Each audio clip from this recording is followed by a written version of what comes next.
之前啊，苏丽姐讲她咳嗽很严重，很辛苦哦，她在练气功时每次咳嗽对吗？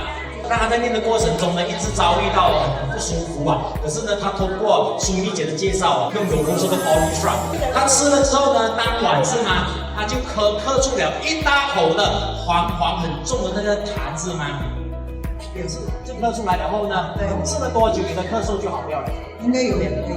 吃了2个月之后呢，他现在完全没有咳嗽，有很长的时间了，是吗？你的咳嗽对，有1年了。1年的时间，通过有过说 Orishra 把那个病源咳出来后呢，完全好掉了。OK，来掌声鼓励，谢谢我们的司机。